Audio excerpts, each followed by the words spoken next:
What is up, people of the internet? It is me, Real American Politics, back in with a new video, and today we have a breaking news segment thing for Poll Watch, as Trafalgar has just released a new poll out of the great state of Arizona, and once again, just like I predicted months ago, Kari Lake and Blake Masters are surging even faster than I thought.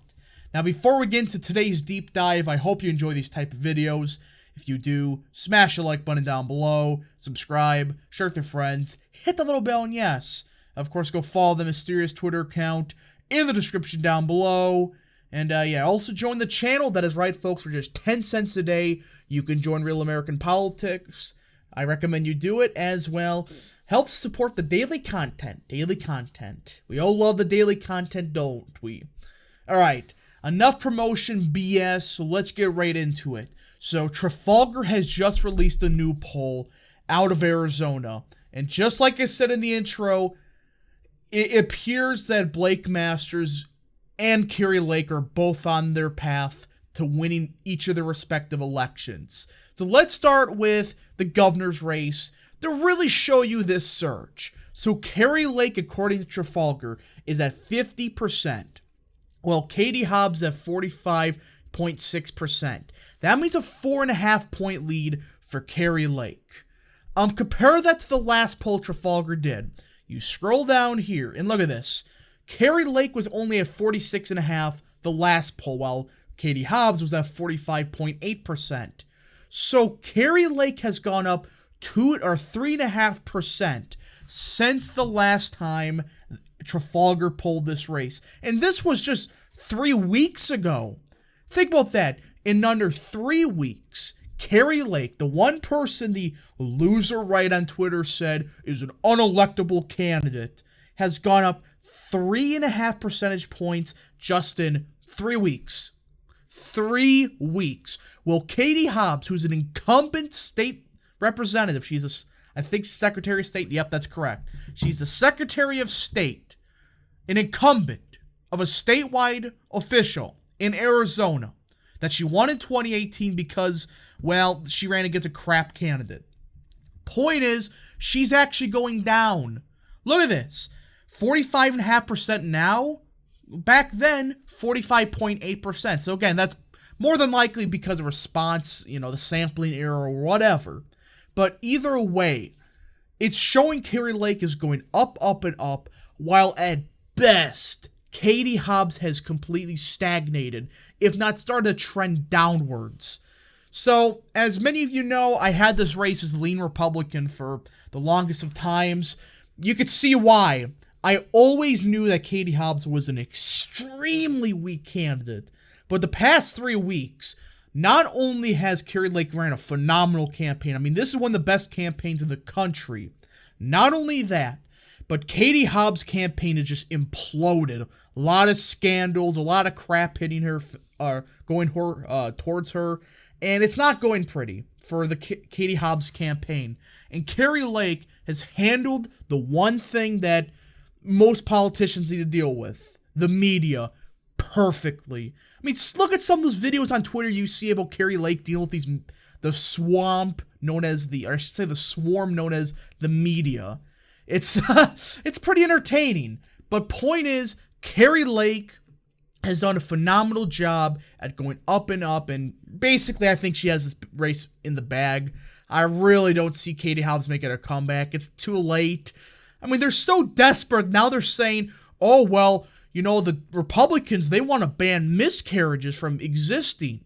That's right. They are saying abortion is the same thing as a miscarriage. Give me a break. So as you could tell, the Katie Hobbs campaign not going so well.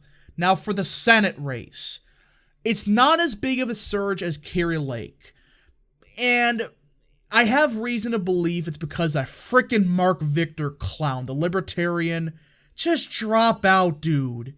Give me a break. You're getting 2.5% at most. Because remember, most polls vastly oversample libertarian support. And even then, compare that to just a couple weeks ago. Blake Masters was at 44.3%. Mark Kelly, 47.6%.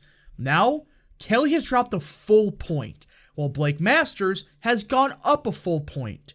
And as you can see, Mark Victor has also gone down quite a bit. Around half of his support is at. So a lot of his support, I assumed, went to Blake Masters. You know, a lot of people that, they were like the Jim Lamont types that, you know, they really didn't trust Masters, but started to realize, oh yeah, he's the real deal. And you got clowns like Mark Kelly, who, the reason that, you know, Blake Masters isn't pulling ahead just yet is Mark Kelly is a phenomenal, or I should say a phenomenal candidate. I should say a stronger than usual candidate. He's an astronaut, and before I would say he got in the Senate, he was seen as, you know, a moderate Democrat. Like, he wasn't going to be an extremist on any issues. Well, his voting record otherwise, his voting record has shown otherwise, I should say. I mean, voting with Biden like 99.9%. I mean, supporting late-term abortion. And the worst thing I hate about this thing, the biggest thing I hate about this clown, the worst thing that he does is every time you criticize him, he brings up how his wife got shot at. Okay, we understand it, but why do you keep using your wife, who got shot at, as, you know, deflection for everything? It's kind of just awkward to think about that you're just using your wife as a political tool. It's like, really? What's wrong with you, dude? But as you can see, Blake Masters is picking up steam again. Mark Kelly's just a stronger candidate. You know, he's an astronaut, an incumbent senator. But even then, if you're polling this poorly as a new incumbent, you know, in a state like Arizona, you're done. You're done. Especially this early. If it was 50% or 49%, that was bad enough. This is 46.5% against somebody that just 1 month ago was polling significantly lower than he is now. I mean, Masters is surging. And again, as everybody knows, the Arizona Senate race, quite possibly one of the more important races this cycle. Why? I'll show you. Okay, so as everybody knows, Wisconsin, I think the consensus is Ron Johnson will win that race easily. Same thing in North Carolina. This is the key, all right? As polls are showing, Nevada appears to be going towards the Republicans. So let's give Nevada to the Republicans. And let's say, you know, Democrats win the other Pennsylvania, you know, the other Senate races, New Hampshire, or something like that. This is just an example, all right? Not my prediction or anything crazy like that. And let's say they somehow win Georgia. I highly doubt it. Herschel Walker's going to win that race, but let's say they do. Well, all eyes will be fixated on Arizona. And if Blake Masters wins, like I believe he will, Republicans will have 51 Senate seats, a majority.